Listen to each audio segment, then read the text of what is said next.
Bienvenidos. Justo está grabando. Listo. Buenas tardes a todos y todas. Bienvenidos al tercer seminario del CIAP. En esta oportunidad contaremos con las experiencias del vicepresidente del INTA, Tomás Schlichter, Martina Creche, Alejandro Baleiro. A medida que vayan surgiendo dudas, las pueden dejar escritas en el chat. Al finalizar la presentación serán leídas para su respuesta. A continuación, le cedo la palabra al director del CIAP, Alejandro Rago. Gracias, Eli. Bueno, muy buenas tardes. Bienvenidos a este tercer seminario del CIAP.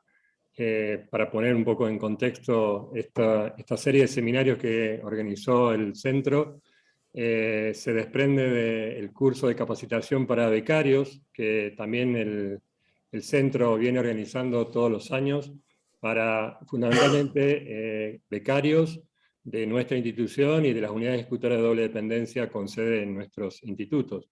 Estos seminarios, si bien son abiertos, apuntan un poco también a fortalecer la capacitación de los becarios e investigadores de nuestro centro, y también de toda la comunidad que adhiera y que esté interesada en la temática que se va a disertar. Bueno, este es, como les decía, el tercer seminario. El primero habló de orígenes y principales transformaciones del INTA, que estuvo a cargo de Julio Catulo y Luz Lardone. Luego varios colegas de nuestra institución hablaron sobre gobernanza institucional en INTA en diferentes instancias de gestión. Y hoy, bueno, damos la bienvenida y el agradecimiento a Alejandro Baleiro y Martina Creche, que van a hablar sobre la excelencia científica, si se hereda o se aprende. Esperemos que al final de nuestro seminario podamos dilucidar sobre estas temáticas que como institución de investigación están permanentemente como un desafío de nuestro trabajo diario en esta organización de investigación tecnológica aplicada, ¿no? En un contexto difícil, en un contexto cambiante y muy variable, en donde todos los días nos tenemos que preguntar cómo mejorar nuestro trabajo para que el impacto y los indicadores de nuestro trabajo llegue a la comunidad y llegue a los resultados que el sector productivo tiene que, en definitiva, adoptar. Así que bueno, sin más, y sabiendo que en algún momento entrará Tomás Schlichter, el vicepresidente, al momento, como decía Eli, al momento que entre Tomás, le vamos a dar la palabra porque tiene un tiempo muy acotado para poder acompañarnos, así que sepan disculpar la desprolijidad por ahí, porque vamos a tener que cortar al disertante que esté hablando en el momento que entre Tomás, pero bueno, ahora le vamos a dar la palabra entonces a Martín, que va a ser el primer disertante. Muchas gracias. Muchas gracias, Ale. Bueno, como dijo, para comenzar, le cedemos la palabra a Martina Creche, investigador de INTA y CONICET, con sede en la EA Salta. Es ingeniero agrónomo graduado en la Universidad Nacional de Salta, especialista en ecofisiología de cultivos y doctor por la Universidad de Lleida, España. En 2002 ingresó al INTA como becario de iniciación en el tema mejoramiento genético de caña de azúcar en la EA Famayá, en Tucumán. Y en 2004 obtuvo una beca de Generalitat de Cataluña para realizar su doctorado en la Universidad de Lleida, en el tema bases ecofisiológicas de las ganancias genéticas en el rendimiento de trigo-pan durante el siglo XX en el área mediterránea de España. Es uno de los investigadores repatriados a INTA por el programa PIDRI en 2009 y desde 2013 es investigador adjunto de CONICET. Es consejero del Centro de Investigaciones Agropecuarias del INTA y coordina el proyecto estructural INTA I-013, restauración y mantenimiento de la provisión de servicios ecosistémicos para mejorar la productividad y o rentabilidad de sistemas agrícolas del norte de Argentina. Martín, tenés la palabra. Gracias. Eli, ¿se me escucha bien? ¿Sí? Sí, buenísimo. Bueno, buenas tardes a todos y todas. Ahora voy a compartir la pantalla.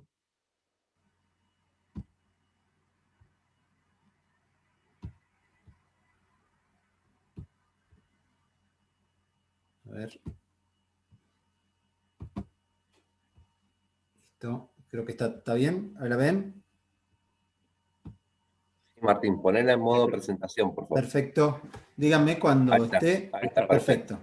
Bueno, bueno, gracias. Primero que nada, gracias al CIAP por permitirme participar de estos seminarios. Es un gusto poder compartirles un poco la trayectoria o la experiencia que uno logró adquirir en esta carrera. Inicialmente, bueno, el título que le puse a esta charla, Obstáculos o Desafíos, dos miradas en el camino científico. La idea es un poco poner de manifiesto como un sentimiento, digamos, de alguna manera, de que de acuerdo a cómo nosotros acomodemos nuestra carrera científica y cada paso que vayamos dando lo planteemos como un desafío o como un obstáculo, obviamente que la fluidez de nuestra carrera va a cambiar y los sentimientos de la carrera van a cambiar. Entonces la idea es poner eso de un poco de manifiesto. Un poco hablando de camino, carrera científica, me gustaría expresar este camino, ¿sí? Este camino sinuoso, no es un camino recto para nada, no es fácil, pero sin embargo donde cada curvita podríamos pensar que es un evento importante en nuestras carreras científicas. Y pensándolo así, podemos pensar que es un obstáculo cada curvita o como un desafío. Bueno, yo lo que propongo es que lo tomemos como un desafío y es lo que voy a tratar de contarle con algunos ejemplos de mi carrera. Inicialmente, como verán, una de esas curvitas yo la asocio a un momento, una etapa, un desafío importante en mi carrera, desde que empecé en el año 2000 aproximadamente como investigador asociado a una cátedra en la Universidad Nacional de Salta, hasta diferentes etapas que fui pasando por la Estación Experimental de Famaillá, por la Universidad de Lleida en el doctorado, por la Estación Experimental de Salta, CONICET, y obviamente hasta la actualidad, donde uno ya tiene alguna posición en lo que es la gestión institucional, formación de recursos humanos, etc. Y siempre en este camino, tomando cada curvita y cada etapa como un desafío, me gusta por ahí destacar, porque el punto de vista que van a ver ustedes es de un investigador que siempre estuvo en estaciones experimentales medianas a chicas, o en universidades medianas a chicas, en donde la ciencia no siempre se ve como excelencia científica, no siempre se apunta a priorizar la excelencia científica. Entonces es una mirada desde el interior profundo, digamos. Y me gustaría plantear el por qué hacemos ciencia, ¿sí? Obviamente nosotros la ciencia la hacemos porque surgen problemas, ¿sí? Nosotros queremos solucionar o aportar a la solución de esos problemas que le van a ayudar a mejorar la calidad de vida de la gente. Y como les mostraba, en el transcurso de solución de ese problema vamos recorriendo caminos, desafíos. Y lo que es importante tener en cuenta es que en el final de ese camino, nosotros lo que tenemos que hacer es comunicar nuestros hallazgos, ¿no? Nuestras posibles soluciones a los problemas. Y es importante tener en cuenta en esa comunicación que no siempre la comunicación la tenemos que hacer a los científicos, ¿no? Muchas veces la comunicación es para docentes, técnicos, empresas, políticos que tienen que tomar decisiones importantes, la sociedad. Entonces los canales y las formas de comunicar deberían ser distintas. Ahora, lo que, como vulgarmente podríamos decir, no se debería negociar es la forma en que desarrollamos la ciencia para lograr una buena comunicación. Si nosotros desarrollamos una ciencia a partir de experiencias y no de experimentos bien planteados, obviamente que los resultados pueden ser erróneos, no van a ser repetibles, y por ende podemos comunicarlo, pero seguramente el impacto va a tener corto alcance. Sin embargo, si nosotros aplicamos un método científico que nos permite desarrollar una ciencia rigurosa por excelencia, nos va a permitir comunicar en distintas etapas, no solo comunicarlo en un paper, que es muy importante porque nos van a evaluar pares y nos van a dar la opinión de nuestro trabajo y nos van a ayudar a mejorar, pero también tenemos que aprender a, de alguna manera, divulgar o hacer comunicaciones más de divulgación para el público en general, para las empresas, etcétera, pero basadas en esa rigurosidad científica que logramos a través de nuestro trabajo. Y me parece importante destacar que esto empieza muy temprano en nuestras carreras, ¿no? Me parece que ya desde que somos becarios deberíamos apuntar a esta excelencia científica que nos va a llevar a que a lo largo de nuestras carreras podamos ir construyendo cada curvita, cada desafío con excelencia. Y ahora lo que les voy a contar son algunos ejemplos, o por lo menos de mi experiencia. Cuando entré al INTA en Famaillá como becario de iniciación en el año 2002, a trabajar en mejoramiento genético de caña de azúcar, por ejemplo. Este fue un desafío, me mudé de Salta a Tucumán. Y bueno, en esta etapa conocí a gente muy importante en mi carrera, a Jorge Mariotti, Alejandro Rago, Roberto Sopena, quienes en esta etapa me ayudaron a entender mucho que el INTA se debe mucho a la sociedad y que el INTA es un conjunto de gente que trabaja todos juntos. En ese sentido hemos hecho lindos trabajos juntos, y uno de los aspectos que también me ayudaron mucho a entender es que yo hasta ese momento no lo veía así, era que si bien es importantísimo lo que le estaba diciendo de la excelencia científica, donde hemos publicado algunos papers juntos, también la idea de transferir o de bajar a tierra nuestras investigaciones basadas en esas investigaciones de excelencia es muy importante, y es así que hemos participado de jornadas y, como ven, trabajos de divulgación que hemos realizado para el medio. Otra de esas curvitas o desafíos fue cuando dije, bueno, acá estoy bien, me gusta, pero quiero seguir progresando, necesito hacer un doctorado afuera, me gustaría la experiencia. Bueno, decidí aplicar afuera, me fui a hacer el doctorado y una partecita de un postdoc a la Universidad de Lleida, de España. En este caso fue una experiencia muy enriquecedora, obviamente, ir afuera, conocer cómo trabaja otra gente, lo cual de alguna manera también permite abrir la cabeza y también valorar muchísimo lo que tenemos acá, que no es poco. Fui a trabajar en el grupo de Gustavo Slaffer, que realmente Gustavo, de alguna manera, el que me aportó a mí pensar siempre en excelencia científica. Por ahí, en esa experiencia no se apuntaba a la divulgación, pero sí a la excelencia científica. Mi tesis doctoral, de alguna manera, lo que trataba, algo mencionó Eli, que era identificar los principales atributos ecofisiológicos que han sido modificados por la mejora genética del trigo en el área mediterránea de España durante el siglo XX. Lo más rico que yo me traje de ese doctorado, más allá de esa excelencia científica o tratar de apuntar a la excelencia científica, es lo que marcó mi carrera, que le diría yo, que es estos dos modelos, ¿no? En modelos ecofisiológicos de generación de rendimiento. Por un lado, un modelo más funcional, basado en la generación de la biomasa y la partición hacia el rendimiento, y por otro lado, un modelo más numérico de componentes, en cómo el rendimiento se descompone en sus diferentes componentes. Estos dos modelos de alguna manera marcaron muchísimas y marcan muchísimas de las investigaciones que desarrollo en mi carrera, y la verdad que trato de transferirle siempre a todos mis becarios estos modelos que son muy prácticos, ¿sí? Y muy importantes en nuestras investigaciones. Como algunos resultados importantes de la tesis, como para ir contándoles, el estudio que yo realicé era un estudio retrospectivo, donde tenía variedades que habían sido exitosas comercialmente a lo largo del siglo XX en España, y como podrán observar en la figura, se ve que hubo un plató en el rendimiento alrededor del año 80. Entonces, para analizar qué había sucedido, es que empezamos a descomponerlos en sus componentes, y observamos que el incremento en el rendimiento en España se había logrado basado en el índice de cosecha, incrementos en el índice de cosecha en variedades modernas y en el incremento en el número de granos. Sin embargo, saber que esto había incrementado no nos permitía darle un aporte a los mejoradores genéticos para quebrar ese plató.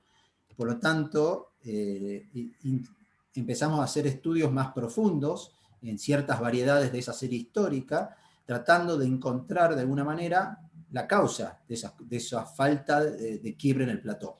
Por lo tanto, en esas variedades realizamos tratamiento de manipulación de la relación fuente-destino. Fíjense acá, donde yo lo que hice fue desespillar toda una superficie de la parcela, o sea, dejar la mitad de granos por planta, o sea, la misma biomasa, la misma fuente para la mitad de destino, o por otro lado, al revés, ¿no? Sombreaba parte de las parcelas para quitarle fuente y dejar la misma cantidad de granos o destinos.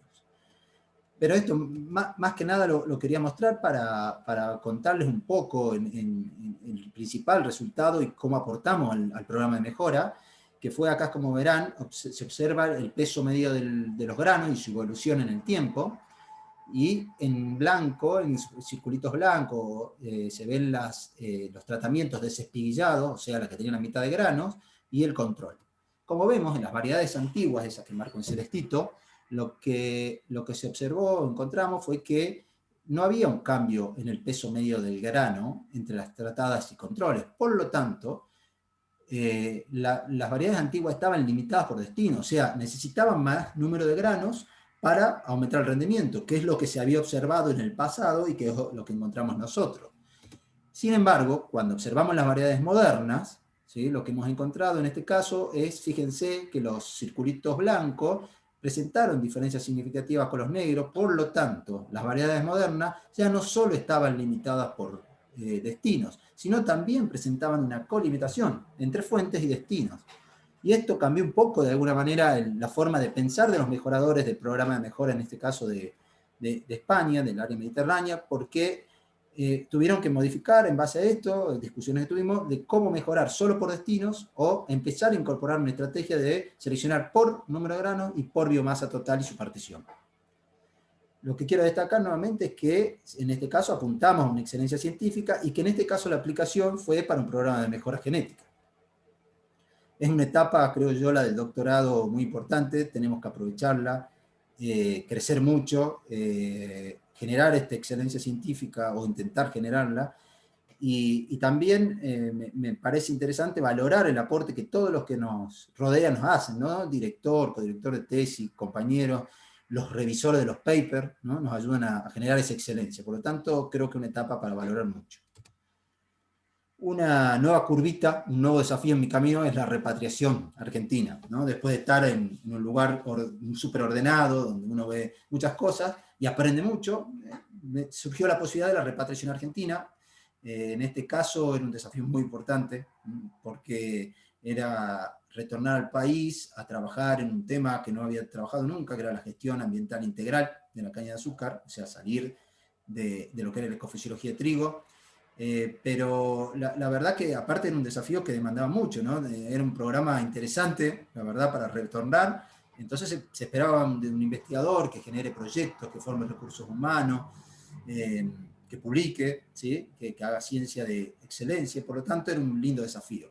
Debo reconocer que mi inserción al INTA nuevamente fue muy, ¿cómo podría decir?, muy facilitada por la colaboración y el apoyo de Alejandro Baleiro, de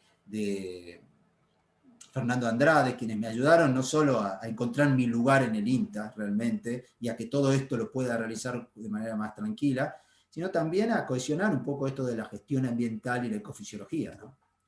El primer trabajo que hicimos con Alejandro Baleiro fue un balance de emisiones de gas efecto invernadero de la caña de azúcar, era una demanda del sector, en donde lo que logramos principalmente es determinar dónde estaban los focos calientes de mayores emisiones de gas efecto invernadero en este cultivo, ¿no?, en esta cadena. Y a nivel agrícola, en la fase agrícola, sin contar la parte industrial, encontramos que las mayores emisiones se generaban por la fertilización nitrogenada, por la quema del rastrojo, práctica de manejo ilegal, pero frecuente, y por el uso del gasoil en las etapas de laboreo agrícola y cosecha. Entonces pensamos de alguna manera que había que empezar a atacar estas etapas para poder tratar de mitigar un poco estas emisiones. Es así que, bueno, empezamos a pensar y de alguna manera entró en una nueva curvita, un nuevo desafío, que era empezar a formar recursos humanos, todo un desafío también, y coincide con el ingreso a CONICET, a la carrera de CONICET. En este caso aparece Jorge Chayco Vera, un estudiante de grado en mi vida, en mi carrera, donde con Jorge tocamos primero determinar si la tasa de fertilización nitrogenada, esa que generaba tantas emisiones en caña, que era en base urea, era sustentable, ¿no? Y de alguna manera esa tasa de fertilización comercial, que está en torno a los 110 kilos de nitrógeno por hectárea, como urea, realmente nosotros encontramos que no tenía sentido de ser, por lo menos bajo esas condiciones experimentales en las cuales estábamos trabajando nosotros, ya que no se lograban aumentos en los rendimientos significativos. Inclusive, al evaluar las eficiencias del uso del nitrógeno, encontramos claramente que eran muy bajas, utilizando 110 kilos. Por lo tanto, proponíamos que como máximo deberían utilizar alrededor de los 85-83 kilos de nitrógeno por hectárea como urea. Y a su vez nos planteamos con Jorge cuáles eran las fuentes de ineficiencia, ¿no? ¿Dónde iba a parar ese nitrógeno que el productor aplicaba? Podía ser lixiviación, volatilización o, a su vez, emisiones de óxido nitroso, ¿sí? Entonces empezamos a atacar o a pensar, a diseñar estrategias para atacar cada uno de estos flancos. Por un lado, encontré en la experimental a Rocío Portocarrero, quien era investigadora de la FAMAYA y ya tenía experiencia en trabajar con lisímetros de succión, más que nada con herbicidas, y nos asociamos para ver si la fertilización nitrogenada, en este caso con urea y 83 kilos de nitrógeno por hectárea, generaba lixiviación de nitratos hacia capas profundas. Y los resultados nos permitieron mostrar realmente de que en esas condiciones ambientales, que fueron años relativamente secos, pero no tan secos, la lixiviación no era tan importante. Por lo tanto, bueno, esto nos abrió un poco la cabeza diciendo, bueno, vamos a buscar qué otras ineficiencias puede haber.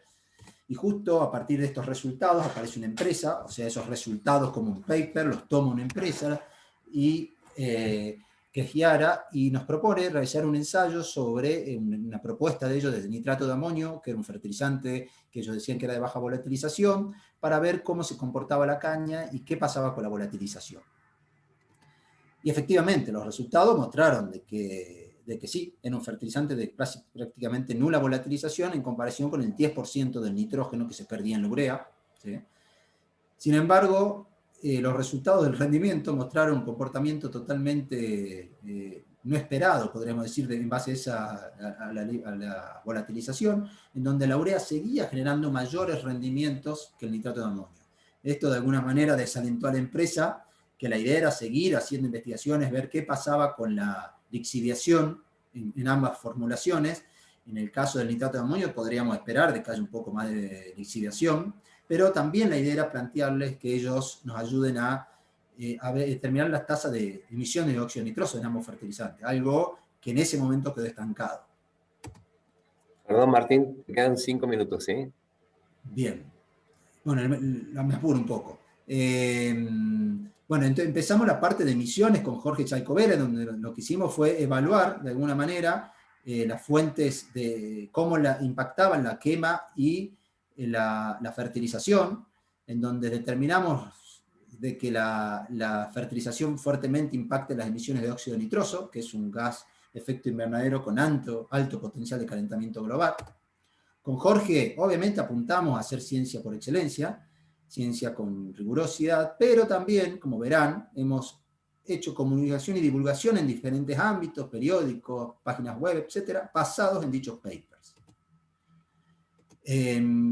Actualmente, esto lo voy a pasar rápido, simplemente es cómo seguimos. Creo que una de las líneas más importantes en la que seguimos es la de la utilización de leguminosas en el entresurco de la caña. La idea es sincronizar la oferta y demanda de nitrógeno, o sea, que con el pico de emisiones ocurre cuando la caña no está absorbiendo la mayor cantidad de nitrógeno, utilizar un cultivo trampa, que sería esta leguminosa, para que absorban el nitrógeno y se lo cedan al cultivo en un momento posterior.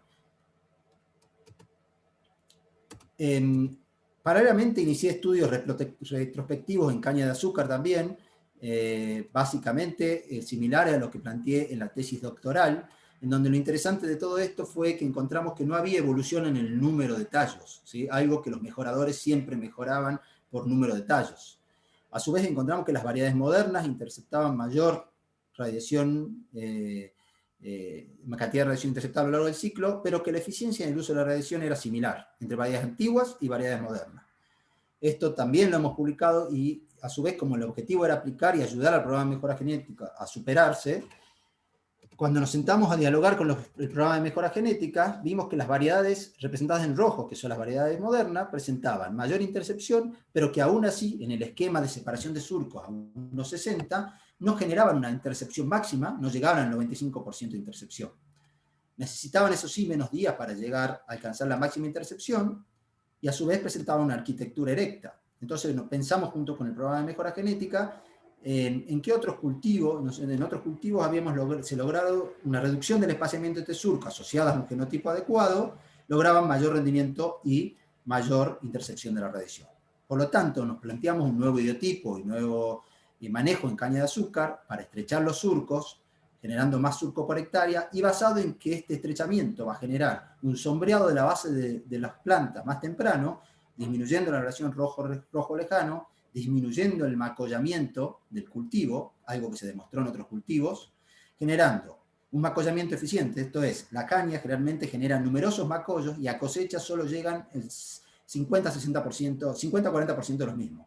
Por lo tanto, la idea es que se genere mayor cantidad de fuentes por Macoyo, que intercepten más radiación por estrechar los surcos, que por estrechar los surcos se evapore menos agua por el sombreado que se genera en el suelo, aumentando la eficiencia de uso de agua y eficiencia de uso del nitrógeno. Actualmente hay estudios que estamos conduciendo para ello. Esto, de alguna manera, lo que pasé rápido fue una estancia que realicé en Francia para contar todo lo que les conté a ustedes y que por suerte está dando su fruto en interacciones y proyectos en conjunto con ellos. Mi último paso es llegar a Salta, en donde, bueno, era generar un nuevo grupo de ecofisiología de cultivos. Empezamos con tesis doctorales, en este caso de Jimena Méndez Prandán, donde la idea fue empezar con el cultivo de chía, en información que no había, ni inexistente, en donde lo más importante es esto que encontramos acá, ¿sí? Encontramos que la duración de las fases de prefloración presentaba una asociación directa con el peso seco de los verticilastros, que vendría a ser como la espiga del trigo.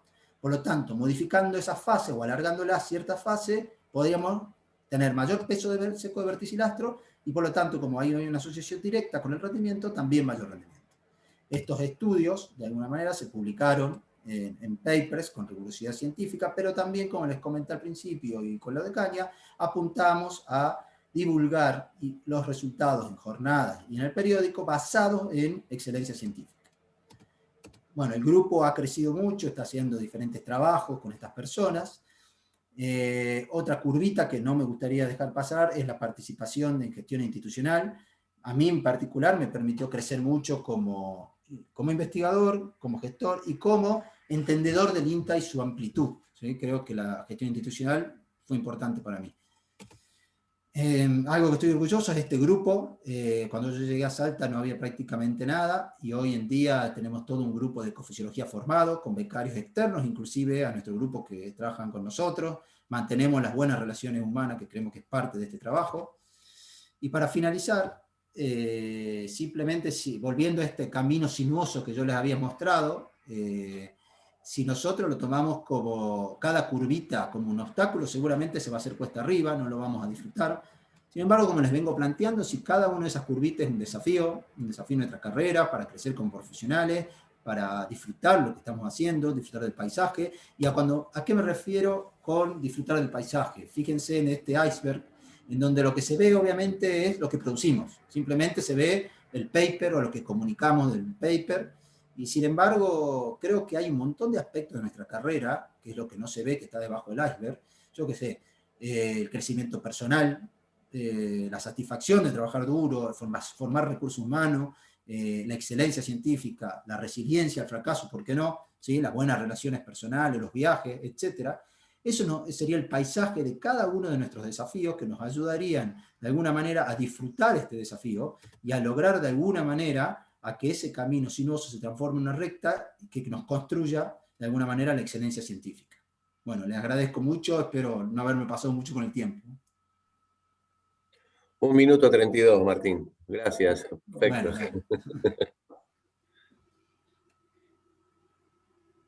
Perfecto. Muchísimas gracias, Martín. La verdad, una presentación brillante. En nombre de los panelistas y los espectadores, te agradecemos por el tiempo y por tus palabras.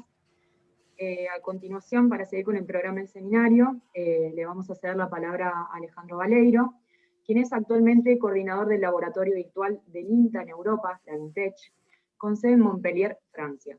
Es ingeniero agrónomo por la Universidad de Buenos Aires y máster en políticas de desarrollo agrícola y rural por la Universidad Federal Rural de Río de Janeiro, Brasil. Se integró al INTA en 1988, desempeñándose como extensionista en la ER Santiago del Estero, y luego como coordinador del área de desarrollo rural de la estación experimental de esa provincia. En 1998 se trasladó a la EA Famaillá, en Tucumán, haciéndose cargo de la coordinación de investigación de esa unidad. Entre otras actividades, coordinó el proyecto INTA-Prosono para el reemplazo del bromuro de metilo en el sector tabacalero argentino. Además de eso, en el proyecto específico de manejo sustentable y gestión ambiental de cultivos industriales. De 2009 a 2016 se desempeñó como coordinador nacional del programa de cultivos industriales del INTA. Alejandro, tenés la palabra. Bueno, muchas gracias. habrán advertido ya que somos varios Alejandros así que cuando hagan alguna pregunta van a tener que aclarar por el apellido a quién se refieren. Bueno, para los que no conocen, el INTA Lavintex sería la unidad más chica del INTA, es decir, yo solo. Esa es se quiso reducir un poco más, me querían cortar las piernas como al Diego, pero nos resistimos por el momento, así que mantenemos esta condición de virtualidad. Fuimos precursores antes de la pandemia de tener una unidad virtual. En fin, les voy a compartir mi pantalla. Ahí se ve. Perfecto, Alejandro, sí. Bueno, yo voy a hacer el foco un poco en el tema de las publicaciones científicas y como una forma realmente de evaluar y de medir la excelencia científica si eso fuera posible. Y la pregunta un poco que va a guiar mi presentación es esta de cómo saber si nuestro trabajo de investigación es pertinente y nuestros resultados son de calidad. Ustedes díganme qué ven en común en estas dos afirmaciones. El INTA debe hacer investigación de excelencia. O esta otra, las mujeres viven más que los hombres, especialmente las viudas. Que es una frase famosa de Groucho Marx, un cómico. Bueno, las dos son efectivamente verdades de perogrullo o obviedades absolutas. Es decir, ¿quién va a decir que el INTA no tiene que hacer investigación de excelencia? Obvio que tiene que hacer investigación de excelencia. Eso es fácil de decirlo. Lo que es difícil es definir y quién define qué es la excelencia en la investigación. Eso es un poco la cuestión central. Cuando se habla de que la investigación tiene que ser de excelencia, de alguna manera se está reconociendo una diferencia entre lo que es un proyecto de investigación científica y, por ejemplo, un proyecto para asfaltar una avenida. Ahí ven ustedes a la gente asfaltando. Cuando se presenta o se elabora un proyecto para asfaltar una avenida, el resultado final se conoce, es la avenida asfaltada. La tecnología existe, está disponible, se conoce cómo hacer un asfalto y cómo colocarlo. El municipio llama a una licitación, se firma un contrato, se fija un calendario para la entrega y si la empresa lo cumple, se paga, ¿no es así? Esto es un proyecto para asfaltar una avenida. Cuando tenemos que diseñar y ejecutar un proyecto de investigación, ustedes seguramente lo habrán hecho muchas veces o lo harán en el caso de que recién empiecen su carrera y encontrarán una cantidad de dificultades. Tratarán de establecer unos objetivos, tratarán de explicar una metodología, intentarán mentir lo menos posible. Seguramente van a tener que poner un calendario, una cantidad de años o de meses o lo que fuera para llegar a determinadas metas y tratarán de prometer un resultado. Pero a pesar de que en general todos los proyectos tienen una meta final que es muy, muy abarcativa, digamos, por ejemplo, en este caso, disminuir las emisiones de gases de efecto invernadero de un país, o sea, hacia ahí vamos con nuestro proyecto de investigación, pero sabemos todos que antes de llegar a esa meta hay que adquirir nuevos conocimientos. También sabemos, y todos lo sabemos, ustedes que elaboran el proyecto, los que lo evalúan y la institución en sí, que el diseño propuesto puede no funcionar y tal vez haya que cambiarlo, que el calendario que estamos prometiendo realmente es utópico, que miles de cosas pueden surgir en el camino que cambien radicalmente no solo la estrategia, sino incluso la idea original que estamos planteando. Disculpen que se me están cruzando una serie de cuadros de diálogo acá. Y bueno, por supuesto, la fecha de terminación es una mentira total, porque no, es muy difícil saber en qué momento vamos a terminar y lograr los objetivos de un proyecto de investigación. Se dice que una buena investigadora es aquella que hace coincidir su imaginación con la realidad por lo menos una vez en su vida. Una científica excelente, por otro lado, sería la que logra ese milagro realmente no una, sino varias veces. Y sobre todo una científica genial es la que no solo acierta con frecuencia a la realidad de sus sueños, sino que además lo hace en áreas de gran generalidad. Por ejemplo, ahí la tenemos a la fotito de Marie Curie, a los que no la conozcan, 2 veces premio Nobel en distintas disciplinas, y por supuesto a Albert Einstein, también premio Nobel, autor de la teoría de la relatividad. Ahora, ante el nivel de incertidumbre que recién describimos de los proyectos científicos, prácticamente trabajamos con una incertidumbre permanente como si estuviéramos en la pandemia.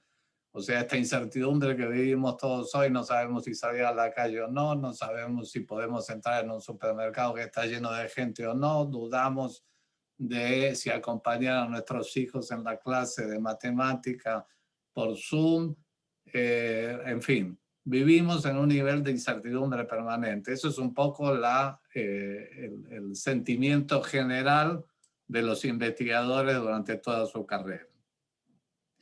Pero con este nivel de incertidumbre, ¿cuáles podrían ser los criterios utilizados para valorar o medir la excelencia?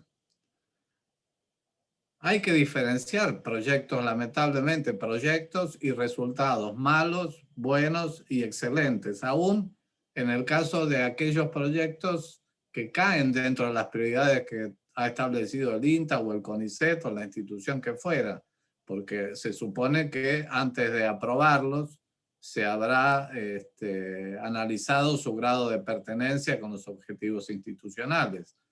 Entonces, ¿cómo se reconoce y se mide la calidad de un proyecto y sobre todo de los resultados de la investigación científica? En general, nadie lo sabe. Yo no lo sé. Y en la bibliografía que uno lee se ve que muchos comparten mi desconocimiento. Es decir, no hay criterios definidos en realidad para fijar y medir la excelencia de un proyecto científico o de sus resultados. De hecho, si lo pensamos un minuto, ya describimos que la investigación en sí es una tarea sumamente incierta. Y si esa incertidumbre es tan alta como la que estamos diciendo, evaluar su calidad también obviamente va a ser incierto. Lo que sí coincide todo el mundo, en general coinciden la mayor parte de los autores que uno lee, es que para reconocer la excelencia de un proyecto de investigación o de sus resultados, hay que preguntarles a aquellas científicas y científicos que son expertos en el campo específico y que se han venido capacitando a través de años y más años de trabajo en investigación científica. Es decir, aparentemente esa es la única coincidencia que hay, y es que para evaluar tanto los proyectos como los resultados, las únicas personas capaces de hacerlas son aquellas que tienen la mayor experiencia previa, y son los que conocemos en general como los pares evaluadores. Entonces, yo lo que voy de ahora en más, disculpen, les voy a describir algunas tentativas de medir la excelencia, que las hay muchas. Pero bueno, les voy a describir brevemente algunas posibilidades de utilización, sea de los rankings o de los indicadores bibliométricos que hoy se utilizan. Yo no soy un experto en este tema, ni mucho menos, pero lo que les transmito es lo que he visto en mi experiencia en Europa, donde en realidad por mi rol en el Labintex yo estuve viviendo en Europa entre el 2017 y el 2019, En esa función he estado observando a las instituciones europeas de investigación y un poco tratando de aprender y de ver cómo funcionan y tratar de traer esa experiencia al INTA. Y una cosa que se utiliza mucho en Europa son los rankings.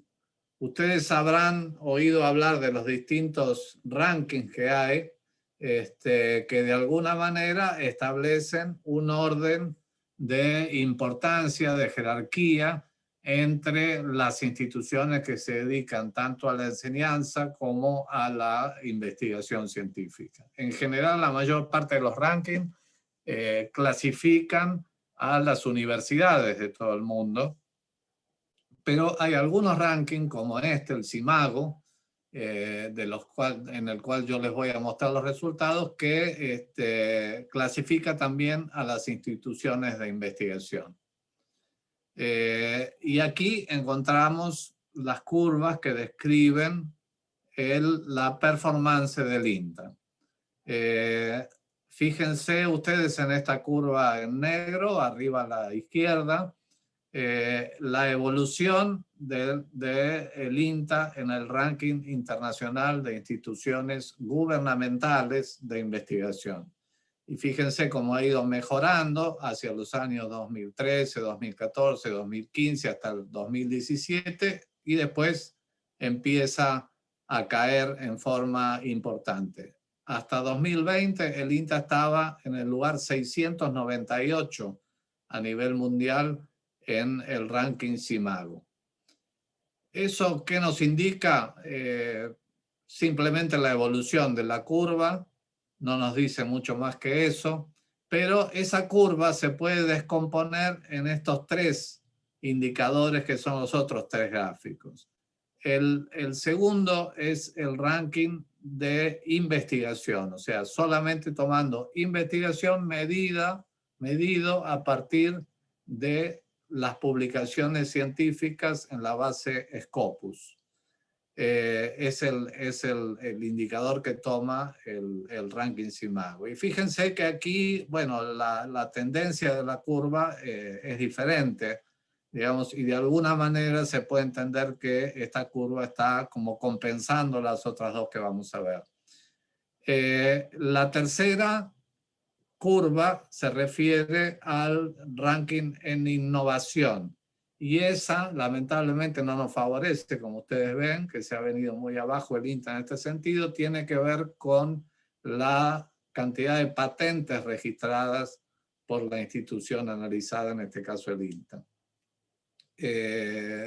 Ustedes saben que en el INTA no tenemos una gran predisposición a patentar o tener resultados patentables, lo cual nos juega en contra en esta evaluación.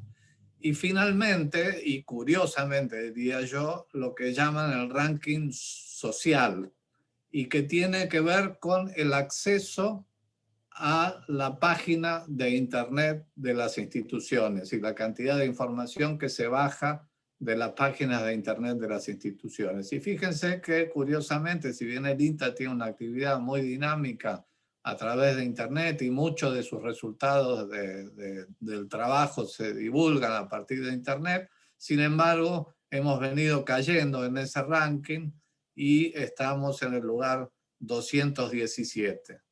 Es decir, que de alguna manera lo que nos mantiene un poquito a flote todavía son los resultados de investigación en esta segunda curva. Esta discusión de los rankings, por supuesto, seguro que ustedes, algunos tendrán su propia opinión y dirán, bueno, eso es una huevada, ¿no? Está manejado por determinadas empresas, los intereses, etcétera, etcétera. Pero la verdad es que este tipo de rankings se utilizan mucho y se consideran mucho entre las instituciones, en el caso que yo conozco de Europa. Y se pelean tremendamente para subir 1 o 2 puntos en el ranking las distintas instituciones, sobre todo las universidades, porque como ustedes sabrán, en la Unión Europea, un alumno alemán puede anotarse sin ningún problema en una universidad de Portugal y hacer su carrera allí como si estuviera en su propio país. es decir, que compiten las universidades por los alumnos y las instituciones de investigación compiten por los recursos de la Unión Europea, y su situación en el ranking es muy importante a la hora de los antecedentes para competir. El INTA aparece entonces, como les decía, en el puesto 698 a nivel mundial, en el 327 cuando solo se consideran instituciones gubernamentales, en el 67 a nivel latinoamericano, es decir, el INTA está en el lugar 67 en toda Latinoamérica, y en el 7º lugar en Argentina, por detrás del CONICET, que es la principal institución de investigación de la Argentina en este ranking, la Universidad de Buenos Aires, la Universidad de La Plata, el Instituto de Investigaciones Biotecnológicas y el INTECH, que es una asociación de 2 institutos en su momento independientes, y la Universidad de Córdoba, sobre un total de 42 instituciones. Es decir, uno podría decir, bueno, no está tan mal el INTA, está 7º en la Argentina sobre 42, pero, por ejemplo, el instituto, el INTECH, digamos que es mucha menos gente que el INTA, tiene una ubicación superior. Estas cosas nos hacen preguntarnos cómo, por qué suceden estas cosas y cómo podríamos mejorar. Las instituciones todas se jactan de estos rankings, por supuesto cuando tienen una buena posición, si no, no. Pero por ejemplo el CONICET dice, vuelve a ser la mejor institución gubernamental de ciencia de Latinoamérica. Acá este es el diario La Voz de Córdoba, que rescata la posición de la UBA como universidad y la posición de la Universidad Nacional de Córdoba. En fin, estos son datos que se utilizan para hacer publicidad y mostrarse como instituciones de mayor o menor excelencia. ¿Cuál es la performance del INTA en publicaciones en los últimos 20 años? Esta es información de Scopus, la que le voy a mostrar a partir de ahora, y fíjense que la curva de producción del INTA de publicaciones es bastante importante y tiene una tendencia creciente, un poco lo que veíamos que se reflejaba en el ranking. En la primera década de las 2 que estamos analizando, el INTA publicó 2.293 artículos. Siempre estamos hablando, insisto, en journals indexados y evaluados por pares. Y en la segunda década, fíjense que ha habido un crecimiento importante, más de 5.000 publicaciones. Hacemos alrededor de 371 publicaciones por año, en promedio. Fíjense esta preocupante caída de los últimos 3 años, que, bueno, obviamente tendrá una serie de explicaciones que en este momento no vamos a poder discutir. Cuando comparamos, por ejemplo, al INTA con la UBA o con el CONICET o con otras universidades, a veces es muy difícil hacerlo, estaríamos mezclando una cosa con otra porque los campos de investigación son mucho más amplios, obviamente, en esas otras instituciones, y el INTA se concentra en este campo, de las ciencias agrícolas y biológicas. Entonces, Scopus nos permite también hacer esas comparaciones en campos más específicos. Y fíjense, por ejemplo, aquí la curva amarilla es la del INTA. Fíjense la evolución en los últimos 20 años de la curva de publicaciones del CONICET y la del INTA, la UBA y la Universidad de Córdoba, por ejemplo. Y ahí entonces vemos que evidentemente hay una tendencia mucho más favorable para el CONICET en los mismos campos en los que investiga el INTA. Entonces, necesariamente tenemos que preguntarnos por qué está sucediendo esto. En fin, yo no tengo una respuesta, pero lo pongo a la discusión. Me parece que nobleza obliga, hay que rescatar, a pesar de que el INTA tiene una serie de problemas que vamos a ir viendo, hay que rescatar a la gente que realmente se preocupa por publicar los resultados de su investigación. Y estos son los campeones, digamos, en estas 2 décadas que hemos analizado. Son gente con nombre y apellido, aquí ustedes los ven a la izquierda, que realmente han publicado muchísimo. Y algunas curiosidades que se desprenden de esto. Por ejemplo, los 3 primeros son del mismo equipo, son todos veterinarios de la experimental de Rafaela. Es decir, la gente que más publica en el INTA son de una estación experimental y no de un instituto de investigación. Al mismo tiempo, cuando ustedes ven para abajo, acá a la derecha ven los nombres de las unidades, van a ver, por supuesto, algunos institutos, pero también varias estaciones experimentales. Balcarce, por ejemplo, se destaca como unidad de muchas publicaciones, y algunas otras curiosidades, por ejemplo, Pablo Peri de la Experimental de Santa Cruz, una estación experimental muy pequeña y un poco con baja infraestructura, y sin embargo Pablo Peri se ha visto, se ha encontrado la manera de ser uno de los principales publicadores científicos del INTA. Estos son cosas que obviamente hay que analizar con más tiempo, el por qué, de qué manera, en fin, pero les quiero mostrar estas curiosidades porque el Scopus nos permite hacer este tipo de indicadores. No es solamente número de publicaciones, obviamente ustedes estarán pensando, bueno, cuál será la calidad real de esas publicaciones, y bueno, la calidad se mide en términos de cantidad de citas en estas bases de datos. Y en este caso les quiero mostrar la publicación con participación del INTA, porque no es una publicación exclusiva del INTA, que tiene más citas en los últimos 20 años, que son estas que figuran acá a la derecha, 1161 citas en Scopus. Ojalá algún artículo mío tuviera tanta cantidad de citas. Y claro, obviamente cuando ustedes ven es la secuenciación del genoma de la papa, es decir, un cultivo fundamental en el mundo y una publicación de gran importancia, de estas que tienen cientos de autores, y entre ellos lo destacamos a Sergio Feingold, a Leandro Barreiro y a Gabriela Massa de la Experimental de Balcarce, justamente, que participaron de esta investigación a nivel global. Perdón, Alejandro, 3 minutos si puede ser, para ir redondeando. No, imposible. Bueno, sigamos.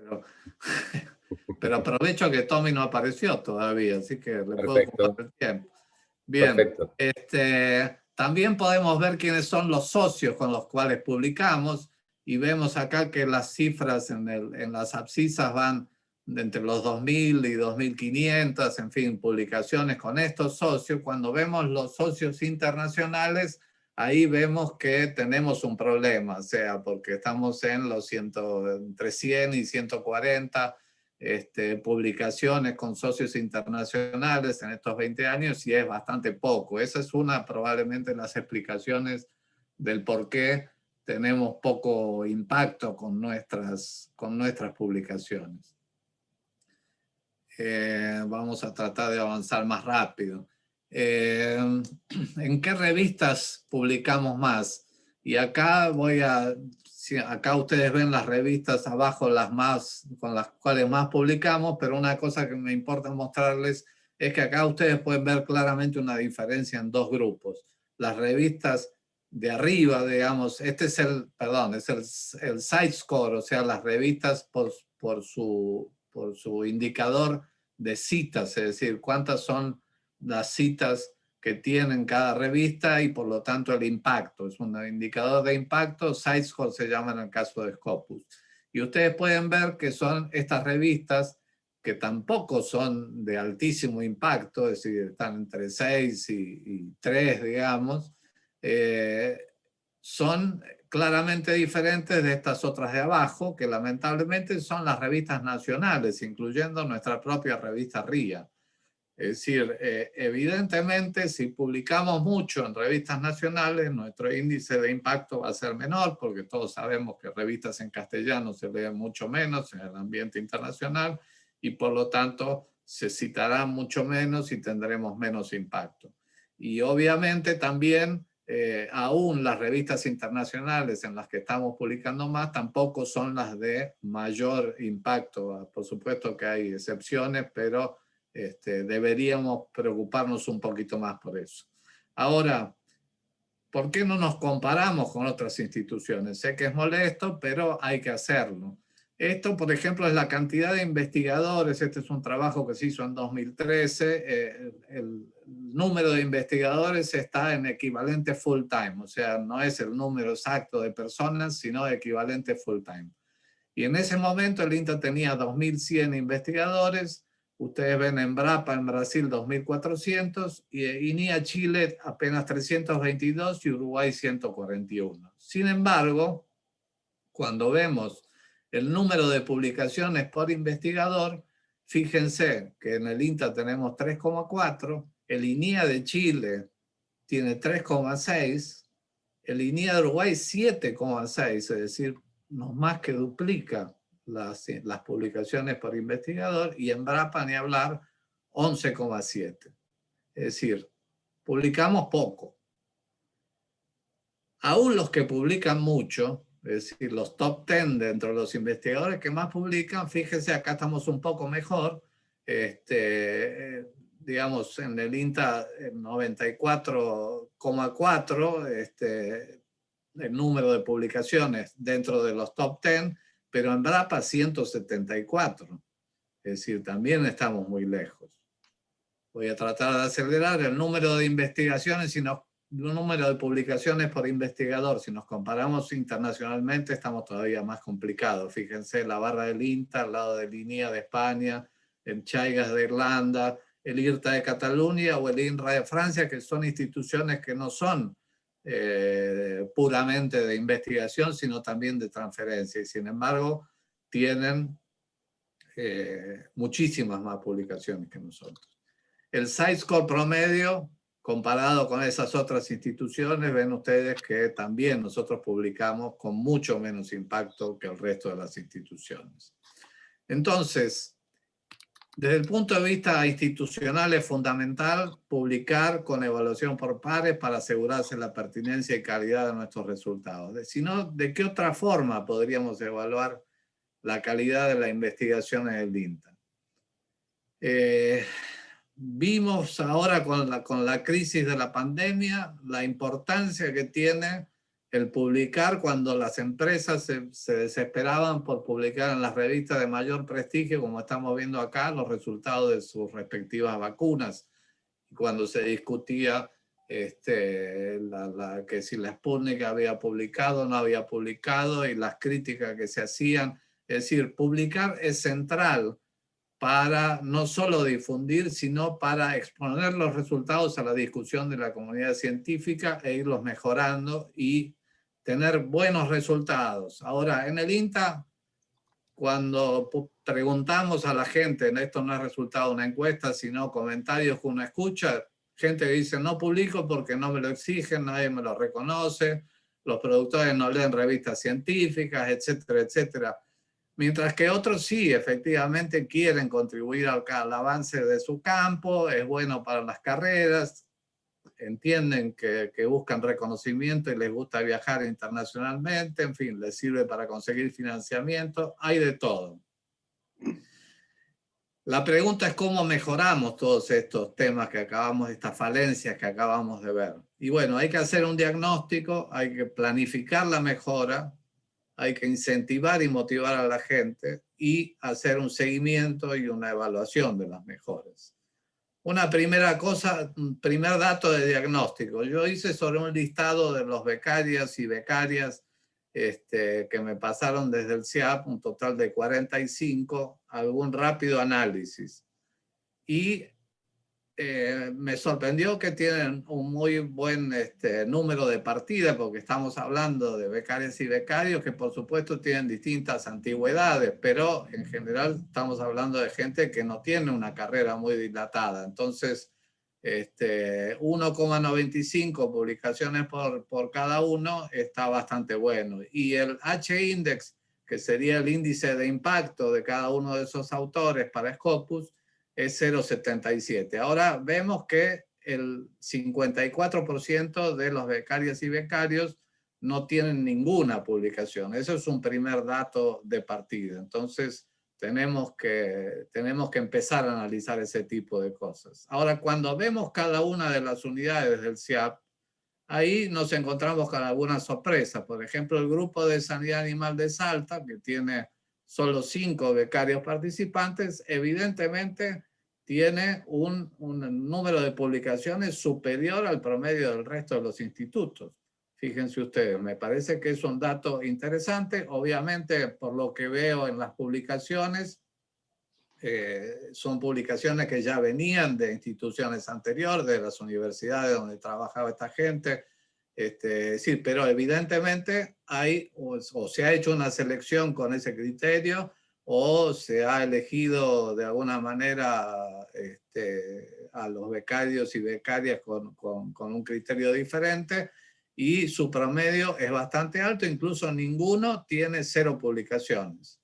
Cuando pasamos al análisis de los becarias y becarios del resto de los institutos, ahí vemos algunas cifras diferentes, como ven el número de publicaciones, los promedios de H-index y la cantidad de gente sin ninguna publicación. Esto es un primer pantallazo muy rápido, utilizando solamente estos 2 indicadores para mostrarles algunas cosas que se pueden hacer con los indicadores bibliométricos y que pueden servir para planificar una mejora.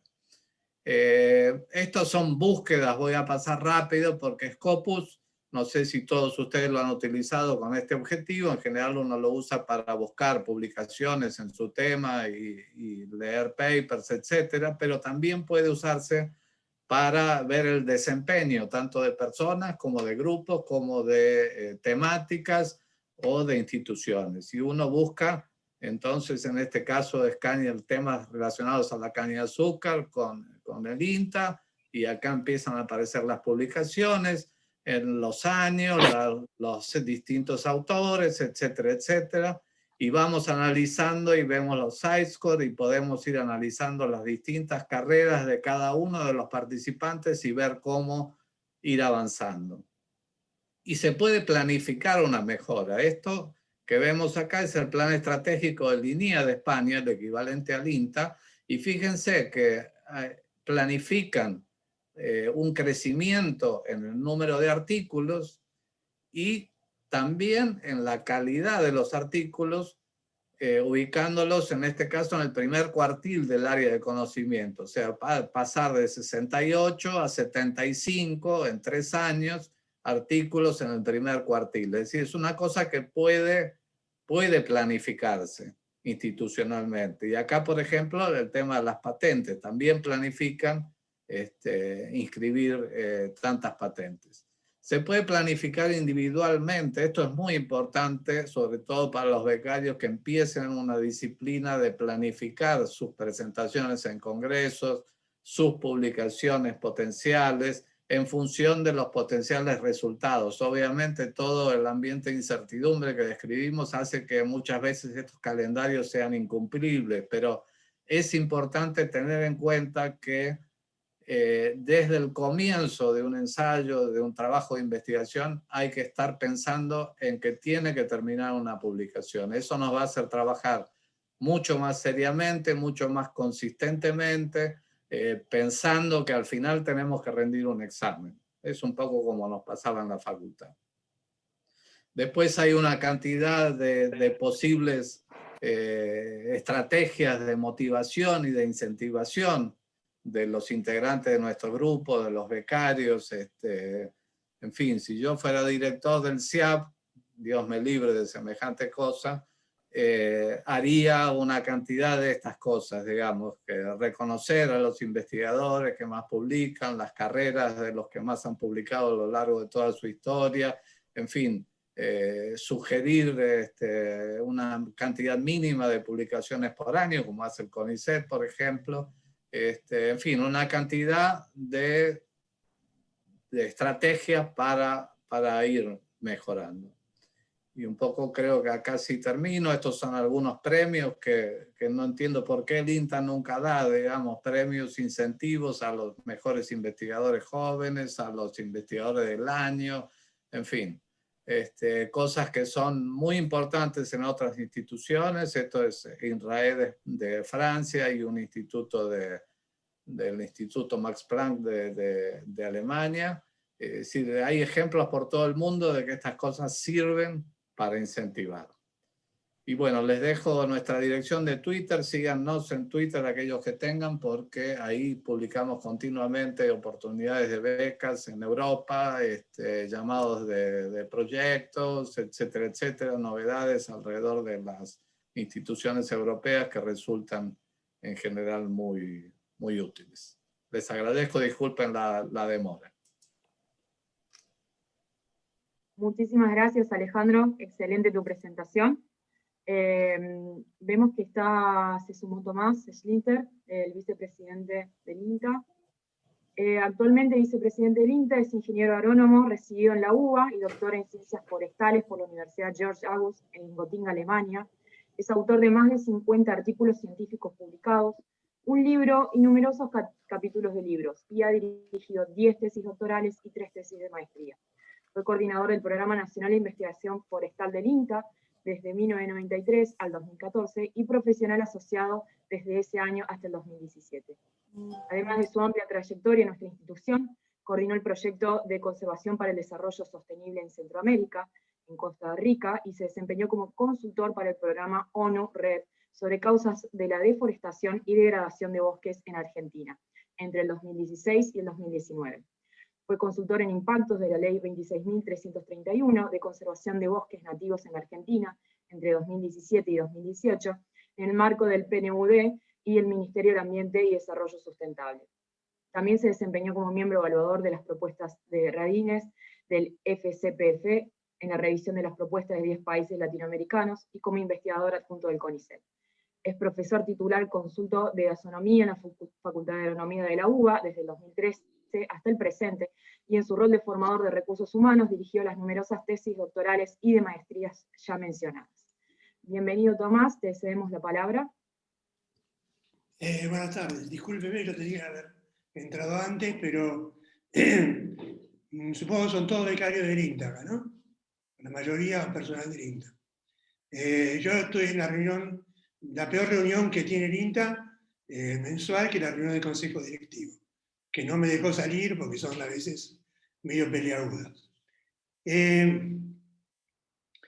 Lo que no dije en el currículum es que yo me formé en la investigación, tuve enorme suerte, porque empecé a trabajar como ayudante de la Facultad de Agronomía de Buenos Aires, en Ecología, ya en tercer año de la facultad. Y el titular de esa cátedra era una persona sabia, que se llamaba Alberto Soriano.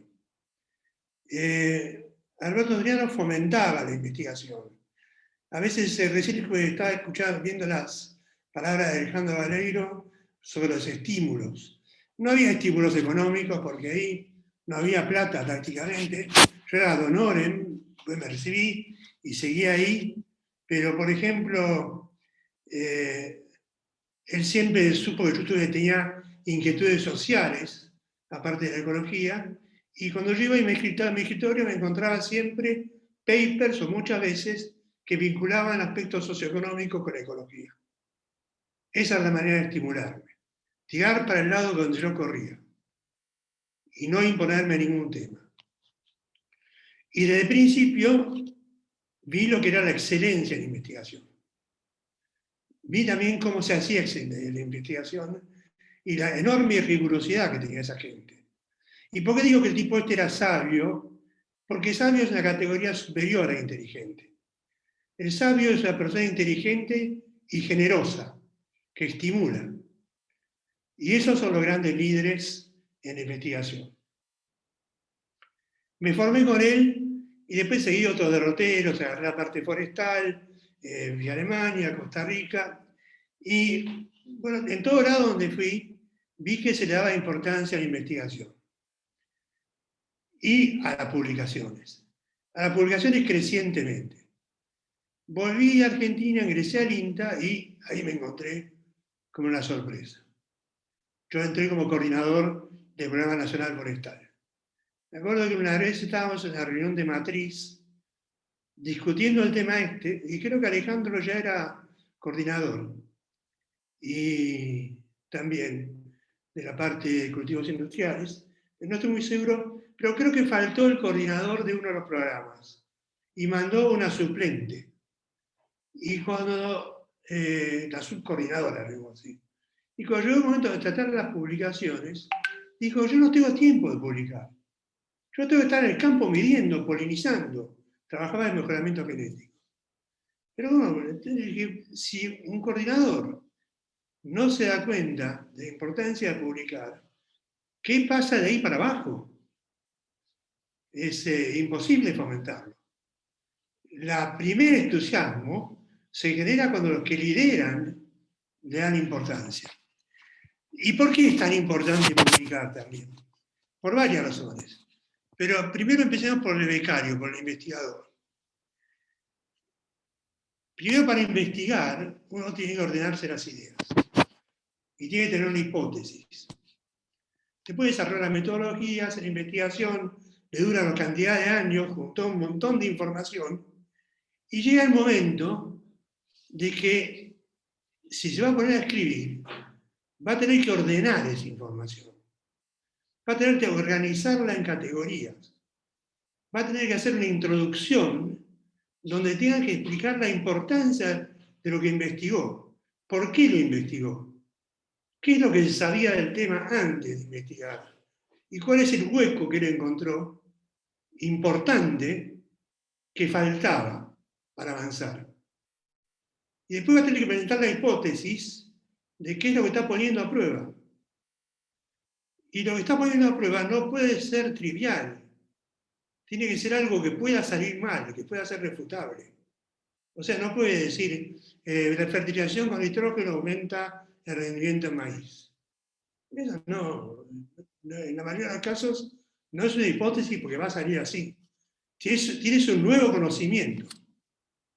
Terminado todo eso que es arduo, y es una de las razones que produce resistencia, ese trabajo organizativo, más la lógica de resistencia que implica tener que, lamentablemente, tener que publicar en un idioma que no es el de uno, porque hoy en día uno es más leído si publica en inglés que en el idioma de uno. Aunque también puede publicar en el idioma de uno algunos otros productos. Terminado eso, bueno, se tiene que someter a revisiones que siempre dan una cantidad de cachetadas por todos lados, y tiene que aprender a aceptar esas críticas y ver que casi siempre la cuestión mejora aceptando esas críticas. Por último, lo publica. Y al publicar, para poder hacer todo esto, se desempeñó en un grupo y ahora entra a vincularse con otra gente de otra parte del mundo, que lo empieza a conocer. Con lo cual, si lo hace muy seguido, o varias veces, comienza a tejer redes. Y empieza a trabajar en redes también, que es la tendencia mundial. Eso lo hace crecer a uno enormemente más. Y seguramente lo lleva a hacer posteriormente un doctorado, antes en un momento. Pero el objetivo no es ser un doctor. El objetivo después es ser ese líder que fomenta que otros investiguen y que hagan otros doctorados. La cosa no termina en el doctor. La cosa termina con el doctor y empieza a hacer que otra gente haga doctorados también. Y esos vínculos que teje, a través de, inclusive dirigir tesis en otros países, permite también el acceso a fuentes de financiamiento. Esta gente, yo le digo, donde yo me formé, que éramos 12 o 13 en esa cátedra en ese momento, ahora son 90 y nunca tienen problema de financiamiento. Porque han publicado tanto que acceden a fuentes de financiamiento de todo el mundo constantemente. Si no es de una parte, es de otra parte. Y no es lo que se llama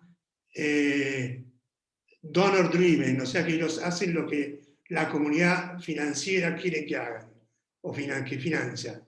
Hacen lo que ellos quieren, porque ha llegado a un nivel de excelencia que les permite decir, acá estamos nosotros, tenemos este proyecto, vengan a financiar, peleense porque va a haber quien no financia. Viajan constantemente, bueno, ahora la pandemia no, con el resto del mundo. ¿Qué es lo que son ellos? Ellos han logrado la sustentabilidad como instituto, porque no depende de ningún presupuesto interno para funcionar, sino dependen de su productividad. Y nosotros desde el INTA también tenemos que lograr esa mayor competitividad. Tenemos que lograr acceder cada vez más a fondos externos. Y uno accede a fondos externos cuando puede demostrar que con los fondos que tuvo otra vez hizo algo. Y ese algo que hizo es una patente o una publicación. Todo esto no quiere decir que uno tenga que vivir para publicar, porque esa es la otra punta. Uno no vive para publicar.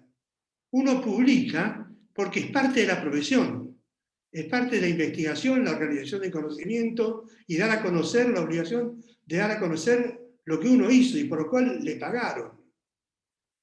Y eso ayuda a él y al mismo tiempo va formando grupos adentro de la institución. Porque el que trabaja mucho y publica mucho, los jóvenes se le prenden como moscas. Van a una experimental, vean quiénes son la gente que tiene grupos de investigación. Son los que publican. ¿Y quiénes son los que están solos? Los que no publican o los que tienen extremadamente mal carácter también. Pero si uno tiene un buen carácter y publica, los jóvenes buscan siempre trabajar con él, porque ven ahí la oportunidad de crecimiento. Entonces vean ustedes todas las ventajas que implica publicar. Organizar conocimiento, darlo a conocer, formar grupos, insertarse contra la gente a nivel internacional y aumentar la competitividad de la institución a la que pertenece. Esto es algo que nos cuesta mucho, que ha costado mucho, que creció el INTA en ese sentido. Yo entré cuando estaba dando los números Alejandro, habrá crecido la cantidad de publicaciones, pero estamos muy por debajo de otros lugares. También estamos por debajo de la cantidad de doctores, ¿no? El INTA tiene mucho menos doctores que el Embrapa, por ejemplo. Lo cual también demuestra, porque a través del doctorado también se publica. Entonces, bueno, el mensaje es que no hay otro camino que ese. El INTA, mientras que viva de los recursos presupuestarios propios, va a ser siempre, va a funcionar, pero de una manera muy ondulante, muy oscilante, o sea, años de pico, muchos años de valles, y volver al año de pico, como ha funcionado tradicionalmente. En cuanto pueda publicar cada vez más y acceda a fondos externos, esas caídas se van a atenuar muchísimo y va a aumentar mucho la excelencia e impacto de la institución, que es lo que todos queremos. Bueno, creo que fui muy corto, muy sintético, no suelo hablar mucho, y no sé si ya repetí obviedades que dijeron todos los demás o cosas que dijeron todos los demás y que, por lo tanto, todo esto es obvio, pero de todas maneras dije lo que siento y lo que podía decir, porque lo dije lo único que sé. Oh, perfecto, Tomás. Muchas gracias y te agradecemos. Sabemos el esfuerzo que hiciste por participar y totalmente pertinente y adecuado para el espíritu del seminario que pretendíamos desde nuestro centro. Muchas gracias, Tomás. Bueno, que continúen bien, que termine mucho mejor. Muchas gracias. Chao. Adiós. Chao, chao. Tenemos algunas preguntas para los disertantes que paso a leer para Alejandro Vareiro, que algo ha contestado Tomás recién. Preguntan, ¿cuál considera que es el desafío real de la investigación científica para contribuir al progreso del país en términos de los objetivos para los cuales se investiga el INTA? ¿Se trata solamente de escribir papers y estar ahí y responder a rankings internacionales? Puede extenderse a Martín también desde su mirada. Sí, yo sé, bueno, creo que como dijiste, Alejandro, Tomás recién lo dejó bastante claro, pero insisto que A ver, nadie duda de que la investigación es parte esencial de la misión del INTA. Eso está en absolutamente la ley, desde la ley de creación del INTA, pasando por todos los documentos institucionales. Investigar es generar nuevos conocimientos y esos nuevos conocimientos tienen que terminar en algún momento, aunque sea pasando por que esos conocimientos generen otros y así en algún momento tienen que terminar en su aplicación para el beneficio de los productores. Es lo que el objetivo central del INTA. Yo no estoy muy convencido de la división esa entre investigación básica e investigación aplicada. En realidad toda la investigación es aplicada. Lo que pasa es que una se aplica para generar otros conocimientos y así sucesivamente.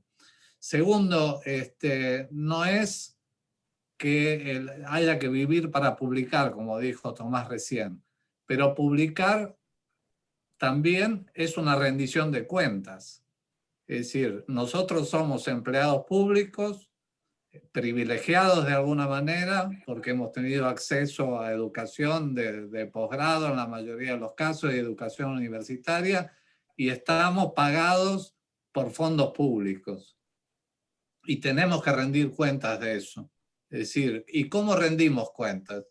Y bueno, obviamente a través de la investigación, de las publicaciones científicas, se rinde cuenta de la investigación científica y después también de mucha cantidad de actividades y de publicaciones que se hacen en el INTA. Yo nunca dije que haya que vivir exclusivamente para la publicación científica. Creo que Martín mostró a lo largo de su carrera también cómo los resultados de la ciencia terminan transformándose en recomendaciones para los productores. Creo que es esencial publicar, como lo dijo Tomás antes, porque además la producción regular de publicaciones es un componente esencial en una carrera académica y tenemos que seguir esa carrera. Además, la obligación de publicar y de exponer nuestro trabajo y nuestros resultados a los pares evaluadores es lo que nos hace trabajar mejor. Por eso digo que muchos de nosotros, y me incluyo por supuesto, hemos hecho ensayos y cosas y cuando terminamos dijimos, uy, qué bien que salieron los resultados, esto estaría para publicar. No me digan que no han hecho eso, todos hemos hecho eso. Pero la verdad es que lo que había que haberse propuesto era publicar desde el comienzo. O sea, que el ensayo debería haber terminado con una publicación, porque eso es lo que nos obliga a saber que al final tenemos que rendir examen, como dije, como en la facultad, es que vamos estudiando todos los días, ¿no? Si no tuviéramos el examen final, por ahí nos tiraríamos a chanta y no estudiaríamos. Entonces, la publicación también hay que verla como una exigencia que nos obliga a trabajar mejor. Hasta ahí. Gracias, Alejandro. Martín, ¿querés hacer algún comentario? A ver, coincido ampliamente con todo lo que comentó Alejandro. Yo lo que creo es que le podría sumar a eso y a la pregunta que le hicieron, es que tampoco investigamos cualquier cosa, ¿no? No es que porque se nos ocurre investigar algo lo hacemos, ¿no? Siempre respondemos a ciertos problemas que están siendo relevados en todo momento, porque en INTA si nos caracterizamos frecuentemente por relevar cuáles son los nuevos problemas. Y una vez que relevamos esos problemas, lo importante es atacarlo con rigurosidad científica, para poder generar justamente una resolución al problema que esté sustentada en una evaluación de pares que de alguna manera lo que va a hacer es certificarnos que nuestra respuesta por lo menos ha sido avalada por especialistas en el tema. Entonces digo, si bien es cierto que no es nuestro, porque la pregunta estaba planteada como si fuese, lo único que tendremos que hacer estaba apuntado a generar papers y mejorar los rankings. En realidad los papers son un medio certificado para poder resolver un problema. Esa es la realidad. Y luego es un camino, como yo mostré en una de las primeras diapositivas, hasta comunicar nuestros problemas, nuestra resolución al problema. Eso es lo único diferente o a que puedo aportar lo que dijo Alejandro. A mí me gustaría agregar que la búsqueda de la excelencia y de los resultados publicables en revistas científicas y demás es lo que nos diferencia al INTA respecto de otra cantidad de grupos, de instituciones, etcétera, que hay por ahí transfiriendo tecnología. O sea, hay muchísima variedad de instituciones y de grupos que hacen transferencia de tecnología, pero investigación en serio son pocos. Son pocos. Y eso es lo que diferencia al INTA, me parece, de otras instituciones y grupos. Y me parece que los productores agropecuarios también lo valoran. Si ustedes se fijan en quiénes son invitados, por ejemplo, por decir alguna cosa, a los congresos de APRESID, van a ver quiénes del INTA son invitados, van a ver que son los que tienen mayor nivel científico. Yo hice ese ejercicio y es así. Es decir, que los mismos productores se dan cuenta de dónde está el conocimiento científico y lo necesitan y saben que sobre eso tienen que basar las nuevas tecnologías. Y me parece que el INTA debería profundizar todavía más la calidad de su investigación y la búsqueda de la excelencia para seguir en ese camino. Bien, gracias. Tenemos otra pregunta para vos, Ale Baleiro. Visitan la presentación y muy interesante. Y dice, si este análisis es consecuencia de una inquietud de INTA o inquietud personal. Es una buena pregunta. A ver, yo les conté que mi inquietud surge de la experiencia que tuve en mi estancia en Europa, que la hice a veces desde un lugar en que normalmente un técnico del INTA no lo hace. En general, como explicó Martín, muchísima gente del INTA ha hecho sus posgrados en el exterior y muchos de ellos en países europeos. Y uno cuando está haciendo un posgrado se concentra en su tema de investigación, en cumplir con los créditos, etcétera, etcétera, digamos. Y muchas veces no tiene la oportunidad de observar a las instituciones donde se desempeña. Yo tuve esa oportunidad. Entonces, esos 3 años que estuve ahí, estuve observando cómo trabajan las instituciones europeas, mucho más aquellas que tienen una función muy parecida a la del INTA, y ahí es que surgió un poco esta inquietud. Y lo que he hecho es, y vengo haciendo, es un poco discutir estos temas con quienes me quieren escuchar, digamos. En este caso, Alejandro Rago me ha invitado a participar muy amablemente, lo cual agradezco. Y lo han hecho también algunos programas nacionales con los cuales hemos estado discutiendo estas cosas, un poquito llevada a la situación de cada uno de los programas. Yo hago una investigación previa que a ustedes les mostré muy brevemente, pero a los programas les muestro un poco más, les discutimos cómo mejorar este tema de las publicaciones, la importancia, en fin. Lo hemos discutido con el director nacional, con el coordinador de investigación. Es decir, en el INTA ha habido una tendencia, dirían en las últimas décadas, tal vez las últimas 2, a priorizar la transferencia, a priorizar la extensión y a priorizar estar cerca de los productores. Eso nos ha hecho descuidar de alguna manera, a mi juicio, esto es una opinión mía, nos ha hecho descuidar al sector de la investigación. Y creo que, como dije antes, es una de las 2 tareas fundamentales del INTA, y si nos quedamos sin investigación, no vamos a tener cómo aportarles a los productores nuevas tecnologías. Tenemos un aporte más que preguntan claramente si alguno va a contestar el título del seminario. ¿Se hereda o se aprende la excelencia? Interesante sus perspectivas, también interesante que los disertantes han definido la excelencia científica desde una experiencia personal, una suerte de survival bias, sin citar un solo paper al respecto. El título era una provocación, en realidad. Obviamente que se aprende. obviamente que se aprende la excelencia, me parece. Por lo menos yo lo veo así. Creo que esa es un poco la función del trabajo en grupos, el trabajo institucional, un poco lo que Martín ha ido contando de su carrera, lo que contó Tomás Schlichter de la suya. Me parece que se aprende, eso no cabe ninguna duda. Yo lo planteé al final como que más que se nace o se aprende, se construye, ¿sí? Creo que es una construcción grupal donde valoramos todo eso que yo mostré en el iceberg hacia abajo, creo que es lo que lleva al resultado final, digamos que es lo que tenemos que valorar y que nos va a ayudar a construir, naturalmente va a fluir sola la excelencia científica.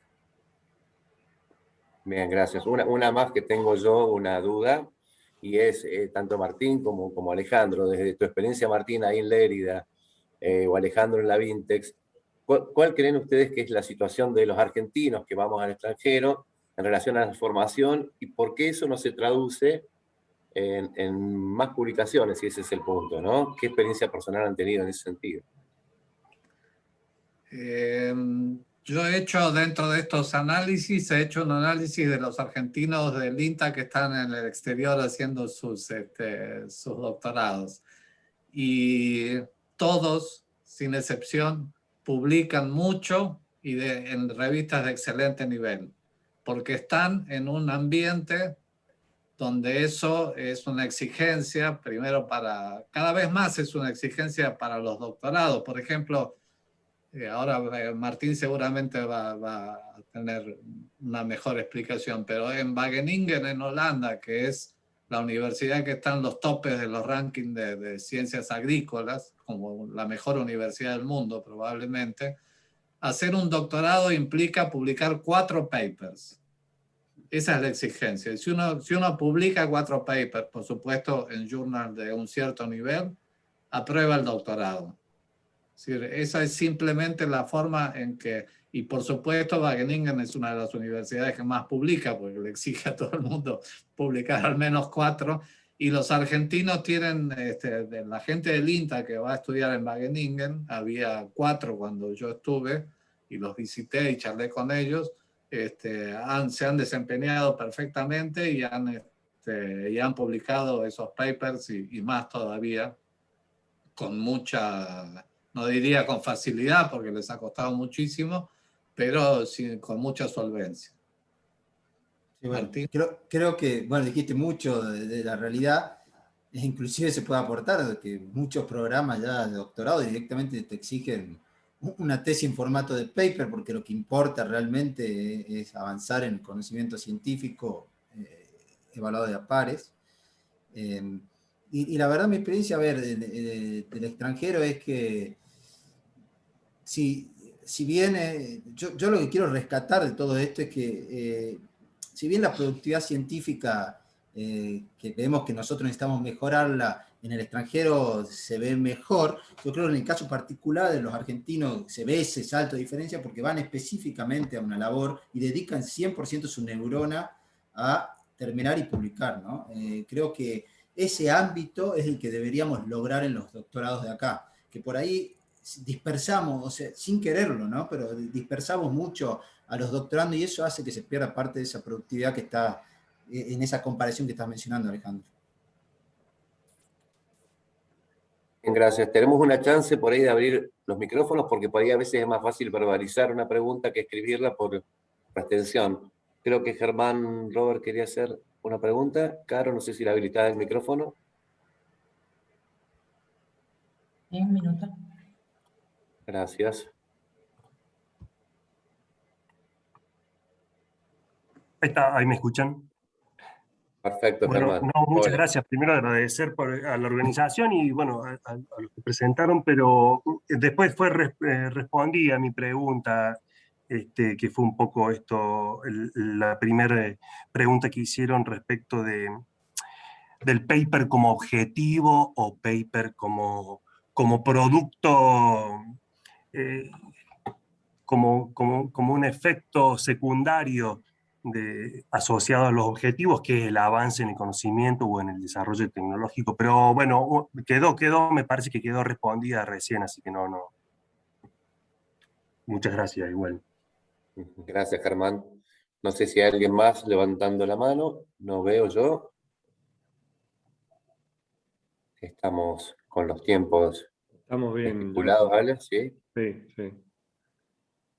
Bueno, no, simplemente en vuelta agradecerle a los disertantes, a Martín, a Alejandro, a todos los que hicieron posible desde el apoyo técnico, a Carolina y el equipo de comunicación en la organización, a los directores de los institutos que también acompañaron la organización de estos seminarios. Bueno, este es nuestro último seminario de este ciclo, así que también el cierre de todos implicó no solamente en el esfuerzo de este, sino en todos los anteriores, en la organización de las capacitaciones para becarios, que pretendemos seguir repitiendo a lo largo de los años como lo venimos haciendo.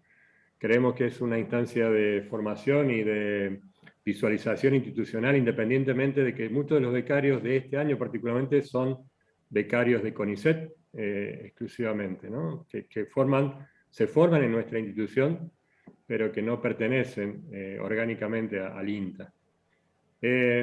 Bueno, simplemente se abre el debate porque para nosotros es una discusión muy interesante, porque inclusive en las mismas evaluaciones de desempeño, el tema de la publicación es un tema que uno lo pone de relevancia, inclusive lo equipara muchas veces en nuestro centro con la formalización de vínculos con empresas que demandan la investigación hacia nuestros investigadores, ¿no? Entonces, el equilibrio siempre tiene que existir, la publicación para la excelencia y para el nivel y para la inserción en el ámbito académico y científico, pero también el vínculo formalizado con los sectores a los cuales nosotros nos debemos como organismo público. Así que bueno, creemos, esa es nuestra misión dentro de nuestro centro, que siempre lo planteamos y se lo planteamos a los investigadores. Así que nada, Alejandro y Martín, agradecerles nuevamente la participación y haber aceptado la invitación para este seminario. Así que bueno, damos por finalizado el seminario y gracias a todos por estar ahí atrás escuchando y también participando, a todos los que estuvieron atentos al seminario. Gracias. Gracias. Gracias, nos vemos. Chao, chao, gracias. Hasta luego.